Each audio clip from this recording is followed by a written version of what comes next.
Welcome to a journey through time as we explore the life of Ezra, a man whose dedication to the law of the Lord reshaped the destiny of a nation in its darkest hour. As we stand here amidst the echoes of history, witness the courage and conviction required to lead a people from the shadows of exile back to the sacred grounds of Jerusalem. This is not merely a tale of the past, but a living testament to the power of faith and the enduring spirit of a community reborn through divine guidance. Throughout this documentary, we will delve into the intricate details of the restoration, ensuring you feel the weight of every stone laid and the hope in every word spoken. Prepare to be transported to a world where ancient scrolls hold the secrets of survival and the architecture of the soul is rebuilt alongside the walls of a holy city. For 70 long years, the descendants of Abraham lived under the watchful eyes of the Babylonian Empire, yearning for the familiar hills of Judea while preserving their heritage in a foreign land. The rivers of Babylon served as silent witnesses to the tears of a generation that feared their covenant with the divine might be lost forever in the vastness of an alien culture. Despite the opulence surrounding them, the heart of the community remained anchored in the memory of a temple that lay in ruins thousands of miles across the unforgiving desert. Every sunset over the hanging gardens was a reminder of the home they had lost, yet it also kindled a flickering hope that the promised restoration was drawing nearer with each passing day. The struggle to maintain identity in a melting pot of pagan traditions required a steadfast adherence to the ancient laws that would eventually find their greatest champion in the scribe Ezra. The shifting tides of geopolitics brought forth the rise of the Persian Empire, led by King Cyrus, whose unprecedented decree allowed the displaced people to return to their ancestral home.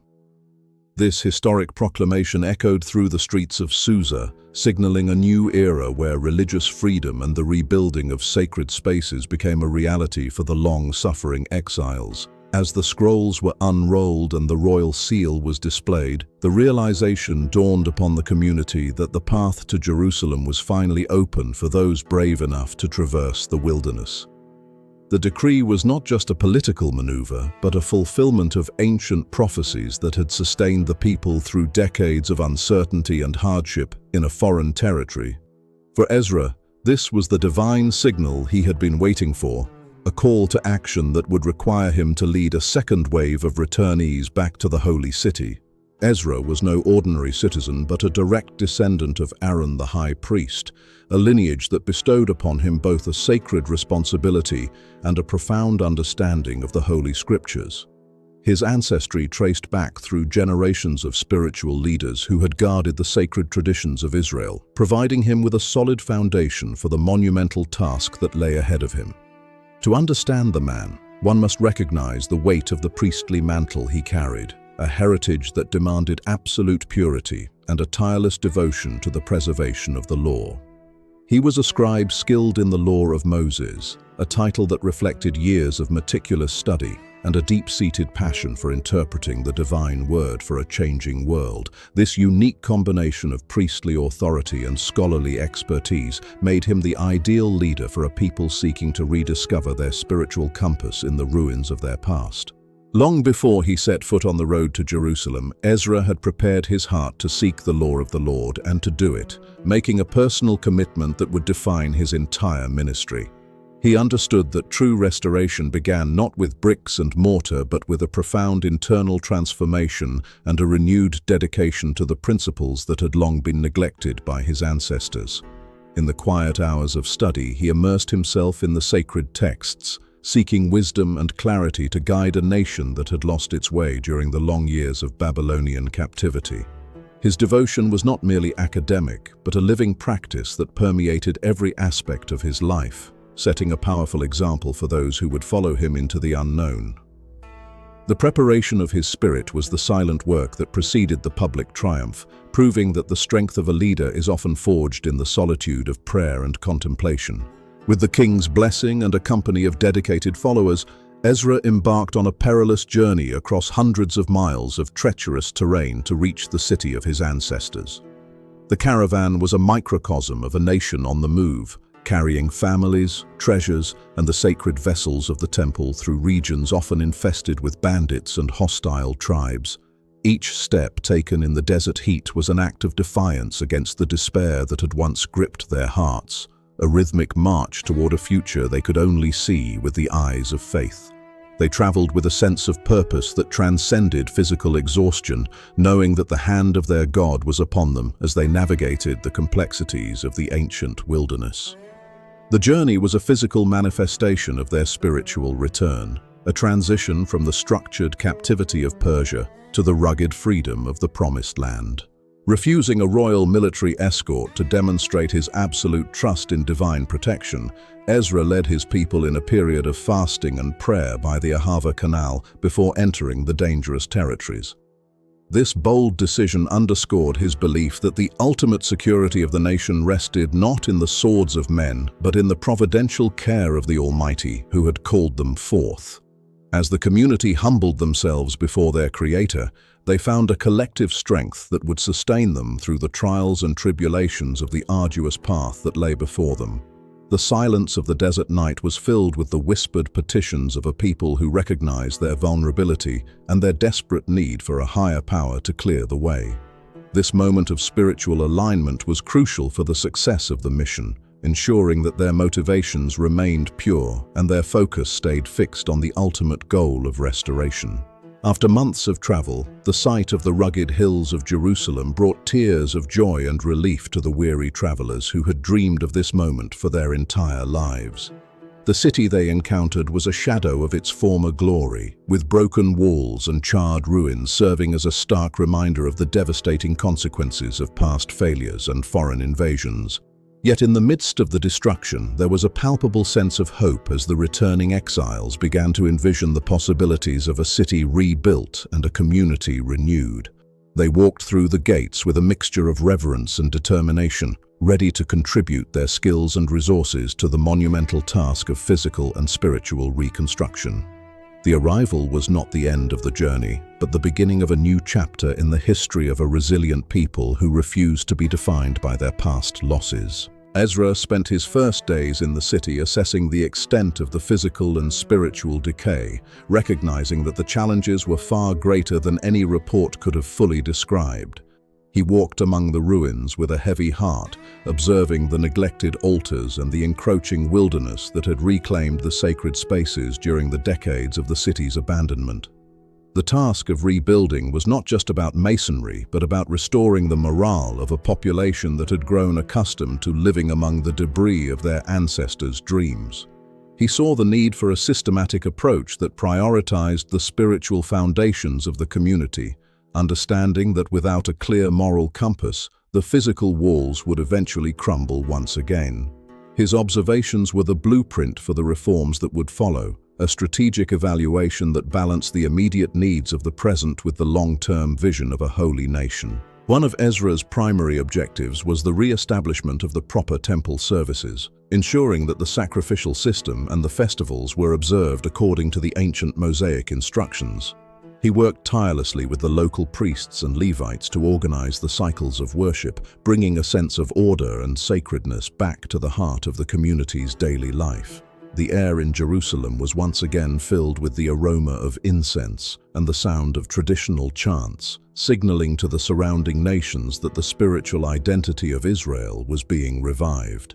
This restoration of the cultic life provided a central point of unity for the returning exiles, offering them a tangible way to express their devotion and seek reconciliation with the divine.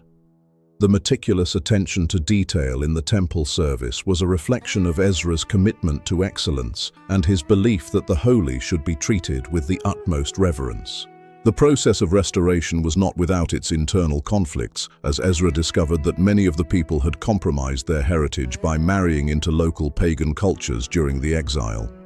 This discovery was a profound blow to his vision of a pure and holy nation, prompting him to confront the community with a level of intensity and grief that shook the very foundations of the city. He recognized that the survival of the nation depended on its spiritual distinctiveness, and any erosion of their cultural and religious boundaries posed an existential threat to their future. The conflict was not merely about social norms, but about the fundamental identity of a people called to be a light to the nations through their adherence to a unique moral code.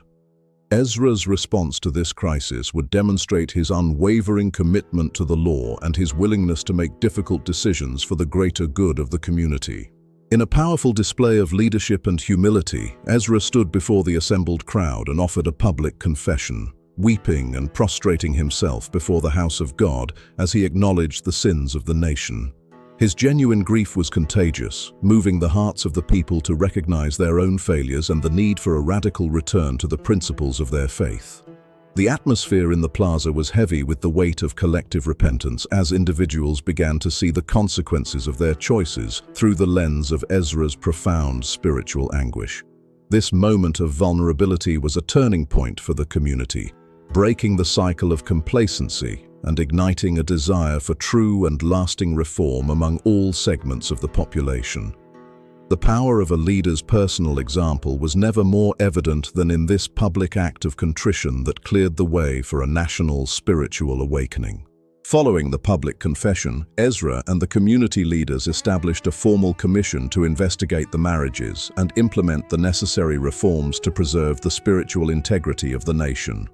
This process was meticulous and time-consuming, requiring a careful balance of justice and mercy as each case was examined according to the principles of the law. The resulting legislation was a landmark in the history of the Restoration, providing a clear framework for the community to maintain its identity in a complex and often hostile regional environment. While the reforms were challenging for many families, they were seen as essential for the long-term survival of the covenant people and their mission in the world. Ezra's ability to translate spiritual conviction into practical governance was a hallmark of his leadership, ensuring that the revival had a solid structural foundation to endure for generations. Ezra's most enduring contribution was his commitment to teaching the law, making the sacred scriptures accessible and understandable to a generation that had largely forgotten their ancestral language and traditions.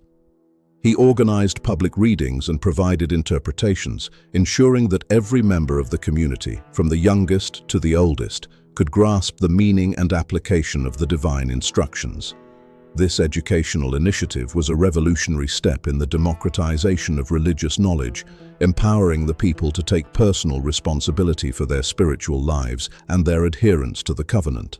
The sight of a scribe standing on a wooden platform in the city square became a symbol of a nation being rebuilt through the power of the word rather than the strength of the sword.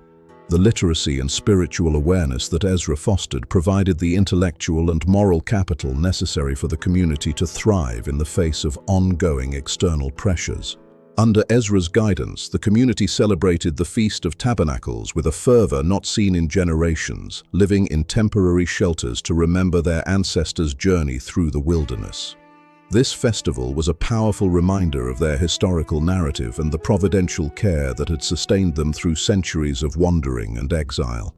The streets of Jerusalem were transformed into a sea of green branches and festive decorations, creating a tangible connection between the past, the present, and the future of the nation.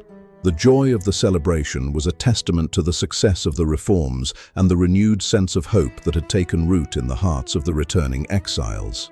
It was a moment of communal triumph, where the burdens of the past were momentarily set aside to honor the traditions that defined their unique identity as a holy people. The restoration reached a new level of maturity when Ezra joined forces with Nehemiah, the governor whose administrative skills complemented Ezra's spiritual leadership in the rebuilding of the city's walls. Together, they formed a powerful partnership that addressed both the physical security and the moral character of the nation, creating a synergistic effect that accelerated the progress of the entire community. While Nehemiah focused on the stones and mortar of the fortifications, Ezra ensured that the people within those walls were governed by a sense of divine justice and communal responsibility. Their collaboration was a model of integrated leadership, proving that the success of a society requires both strong institutions and a robust moral foundation. The combined efforts of the scribe and the governor transformed Jerusalem into a bastion of stability and faith, a city that could once again command respect in the ancient Near East. The climax of Ezra's ministry was the Great Covenant Renewal, where the entire community gathered to formally recommit themselves to the law and the service of God through a written and sealed document. This historic act was a voluntary expression of the people's desire to live according to the principles that Ezra had taught them, marking a definitive break from the failures of their ancestors.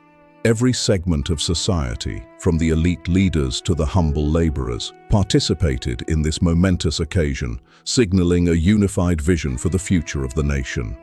The signed document served as a constitution for the restored community, providing a clear set of guidelines for their social, religious, and economic life in the land of their fathers.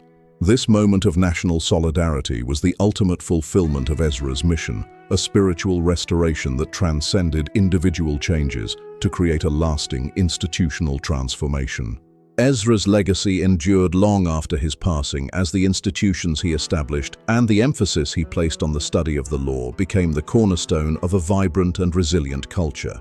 He is often credited with organizing the final form of the Hebrew Scriptures and establishing the tradition of the Great Assembly, which would eventually evolve into the foundations of modern religious practice. His influence can be seen in the countless generations of scholars and leaders who have looked to his example of scholarly devotion and courageous leadership in times of national crisis. The story of Ezra is a reminder that the most profound changes in history are often driven by individuals who possess the rare combination of intellectual depth and spiritual conviction. As we look back on his life, we see a man who not only rebuilt a city but also restored the soul of a nation, leaving an indelible mark on the tapestry of human history. The journey of Ezra teaches us that restoration is a continuous process of returning to our core values and seeking the wisdom that can only be found in a life dedicated to the service of something greater than ourselves. His life invites us to consider our own commitment to the principles that sustain our communities and to find the courage to lead with integrity, even when the path ahead is filled with uncertainty. As the sun rises over the city he helped to rebuild, we are reminded that the work of faith is never truly finished but must be taken up anew by each generation. The echoes of his voice can still be heard in the quiet moments of study and the public acts of devotion that characterize a people who refuse to forget their sacred heritage. May his story inspire you to seek your own path of restoration and to build a life that reflects the enduring values of justice, mercy, and a steadfast love for the divine. Thank you for joining us on this immersive exploration of the life and legacy of Ezra, a man whose vision and devotion brought a nation back from the brink of oblivion. We hope that the scenes you have witnessed and the words you have heard have inspired a deeper appreciation for the resilience of the human spirit and the power of a faith that refuses to be extinguished. As we close this chapter of our documentary journey, remember that the architecture of a community is built one life at a time through the shared commitment to the values that define us. May the story of Ezra remain with you as a source of strength and a reminder that even in the midst of ruins, the seeds of a glorious restoration are always waiting to be planted and nurtured with care.